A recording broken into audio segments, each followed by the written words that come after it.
They say home is where you are safest, where you are loved, protected, cherished.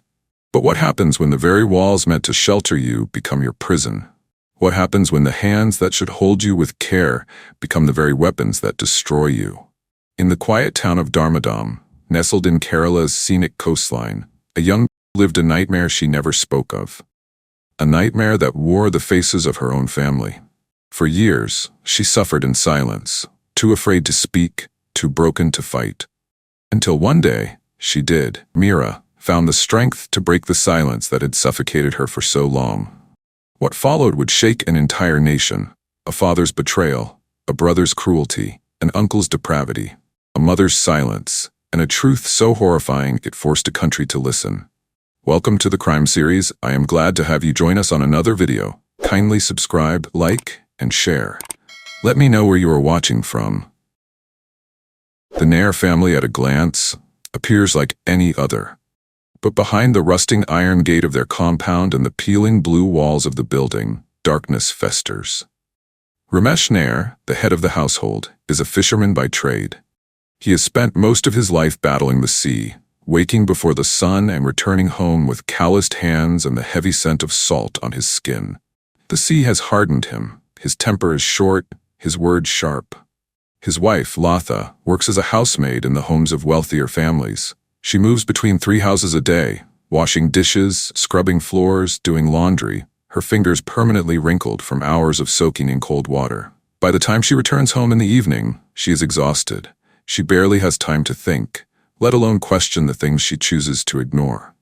In her world, silence is survival. The Nair family has 3 children. Priya, the eldest, had once been the brightest spark in their dim home. At 14, she had dreams of becoming a doctor, of escaping the cycle of poverty and struggle. But 2 years ago, she was found hanging from the wooden beam in their single-room house. Self-murder, the police had ruled. Her parents never spoke of her again, as though forgetting her would erase the shame of her death.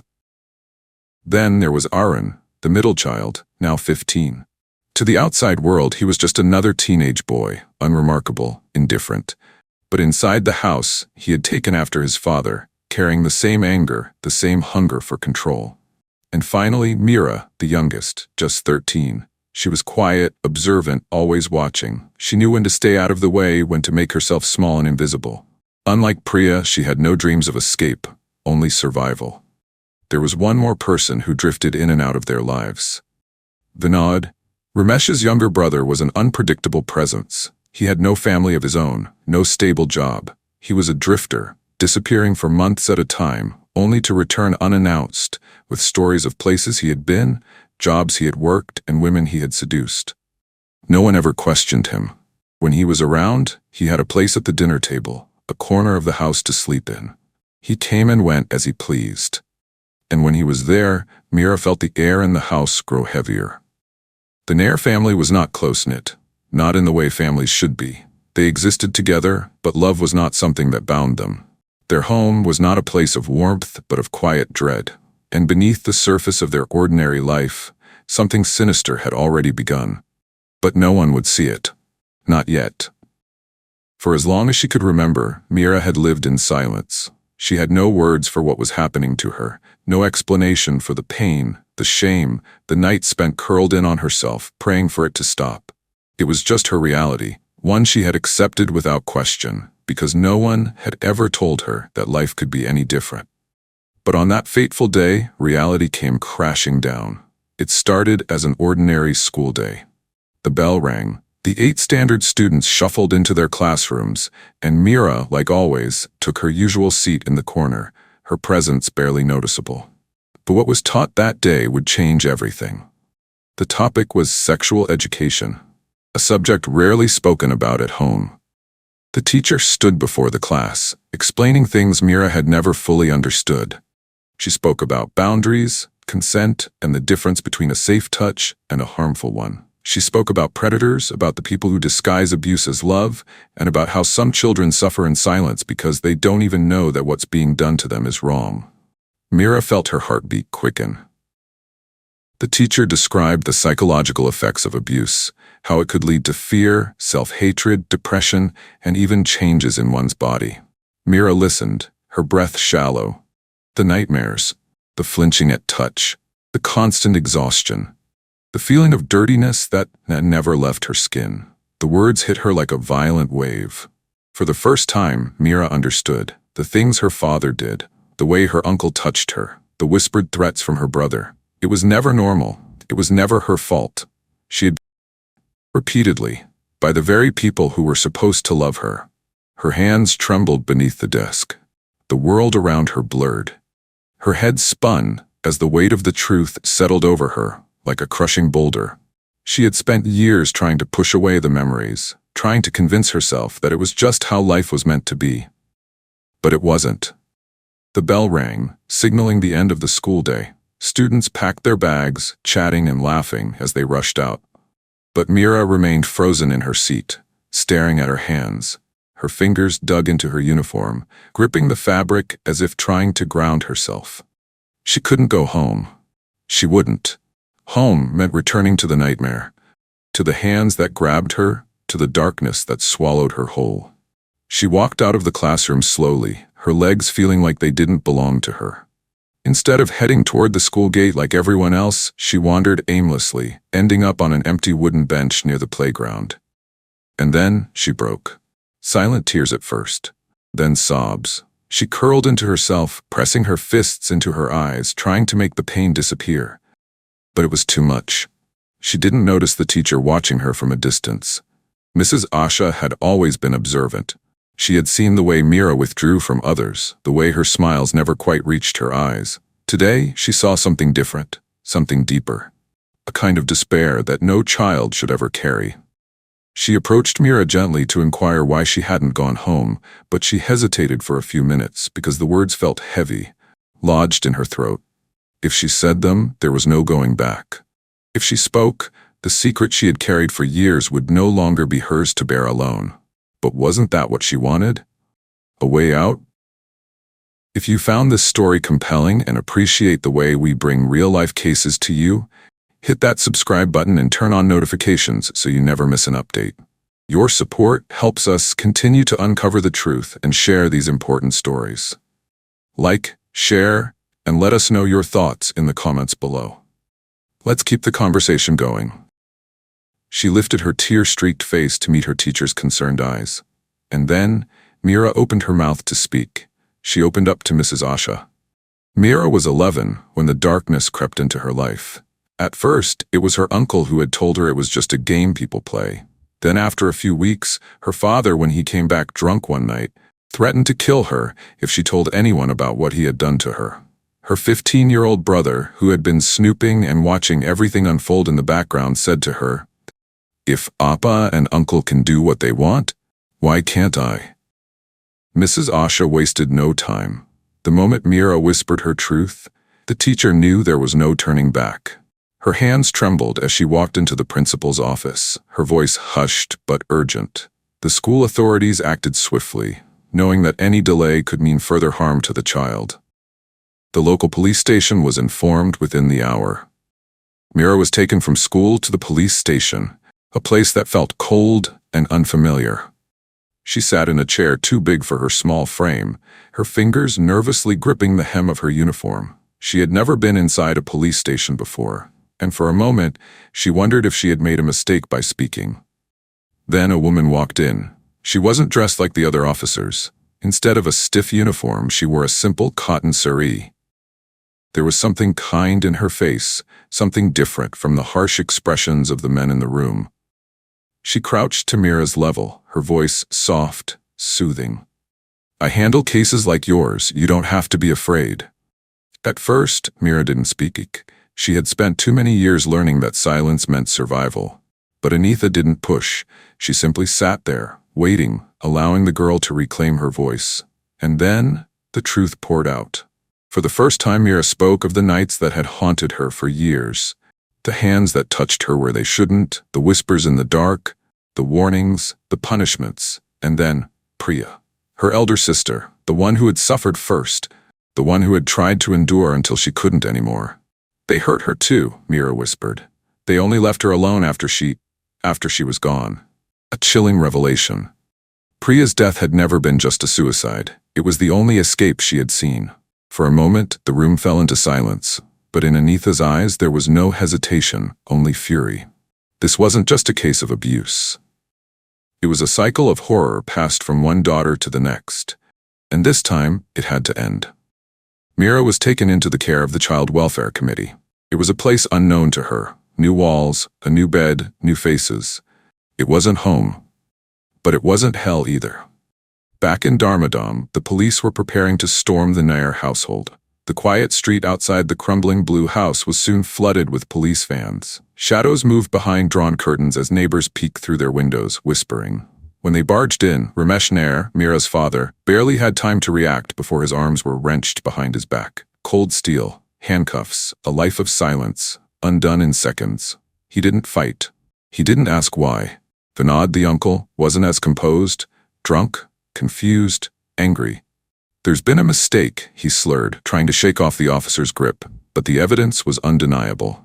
And then, Arun, the youngest of the three abusers, expressionless, emotionless, unapologetic. He didn't resist, he didn't beg. He simply allowed himself to be taken away as if he had always known this moment was inevitable. Justice had finally reached the Nair household.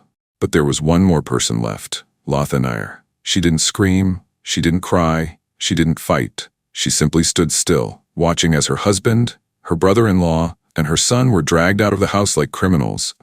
For years she had ignored the bruises, the changes in her daughters, the things she had heard in the dead of night. Was she a victim of fear or a willing accomplice to evil? The police weren't sure yet, but she had questions to answer. Mrs. Nair, you need to come with us for questioning. The female officer's voice was calm but firm. Latha didn't argue, didn't ask why. She simply nodded and stepped forward, her face unreadable. The truth had finally come to light. The monsters had been unmasked. The night of the arrests, as the men who had tormented Meera for years were led away in handcuffs, Latha Nair, the woman who had stood by and done nothing, was escorted into a police vehicle, her face blank, her sari slightly disheveled, but she did not resist. She did not plead for her husband or her son. She did not shed a single tear. For the first time in years, her silence was no longer a shield. It was evidence. At the police station, she sat in the interrogation room, a small, dimly lit space with nothing but a table, 2 chairs, and the weight of her secrets pressing against the walls. Across from her sat Inspector Anitha, the same officer who had listened to Meera just hours ago. Now she was here for the mother. Mrs. Nair? Anitha's voice was calm, measured. Did you know your husband was abusing your daughters? Latha inhaled sharply. It was the first time anyone had spoken the words to her directly. No, she answered, too quickly. Anitha leaned forward, folding her hands on the table. You didn't know? You lived in the same house, you shared the same space, you were their mother. Latha shook her head, her fingers tightened in her lap. I didn't know, she repeated, her voice more uncertain this time. Anitha's eyes studied her, and when she spoke again, her voice was softer, but sharper. Then tell me, Mrs. Nair, why did you never ask why Priya, your eldest daughter, went from being a bright, talkative child to a girl who barely spoke? Latha's body stiffened. Why did you never question why Meera stopped playing, stopped laughing, stopped looking people in the eye? No answer. You saw the bruises.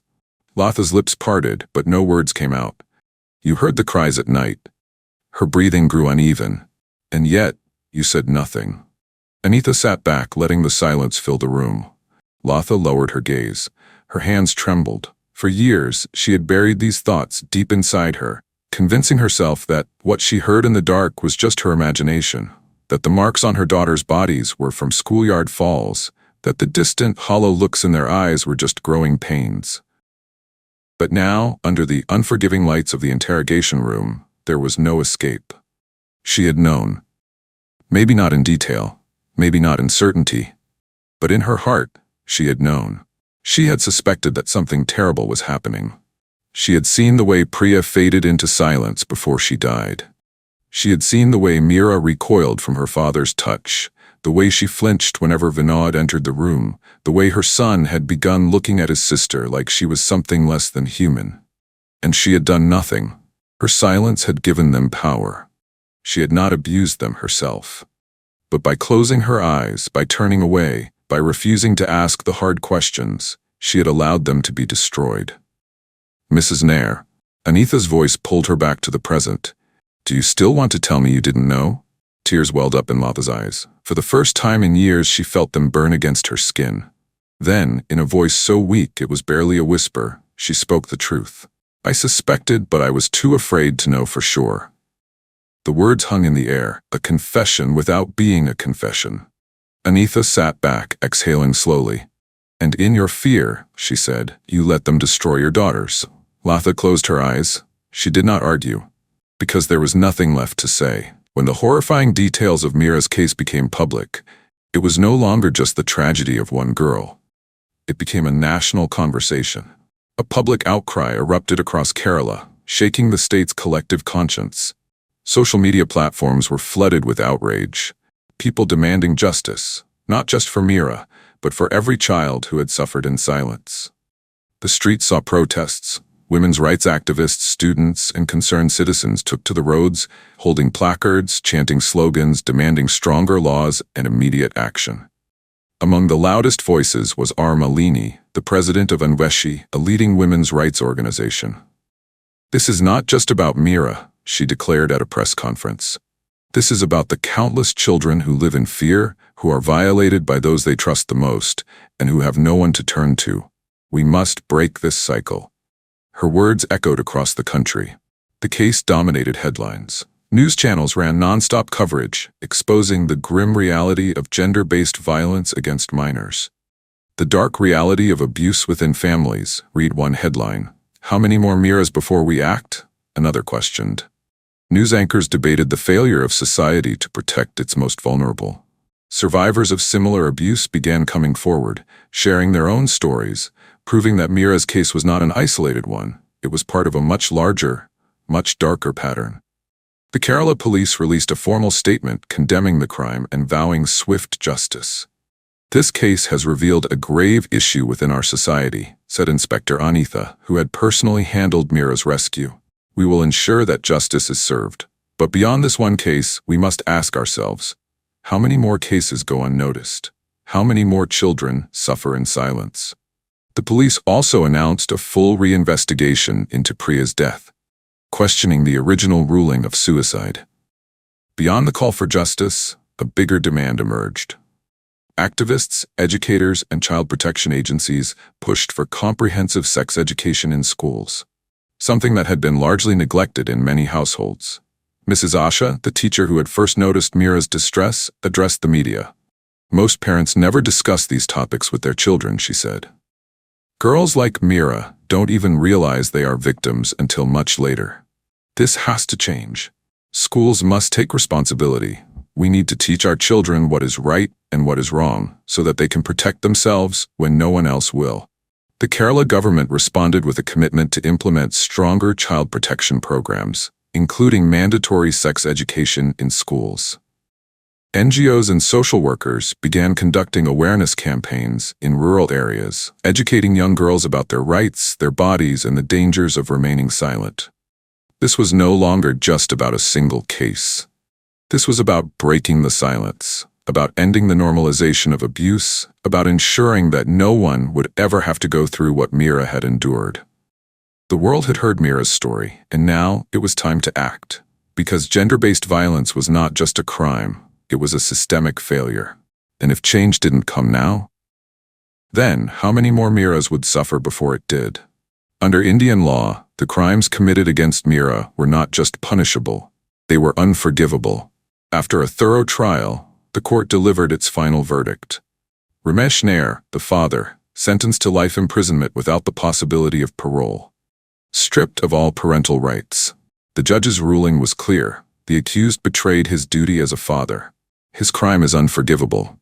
He will spend the rest of his life behind bars. Vinod Nair, the uncle, given a life sentence for repeated sexual assault and enabling an environment of abuse. The court recognized that Vinod had used his position as a family member to exploit a vulnerable child. His actions ensured that he would never be a free man again. R.N. Nair, the brother, tried under the Juvenile Justice Act, sentenced to the maximum punishment for a juvenile, detainment in a correctional facility until the age of 21. required to undergo psychological rehabilitation and therapy. The court ruled that Lotha's silence had indirectly enabled the abuse, but could not hold her criminally liable under existing laws.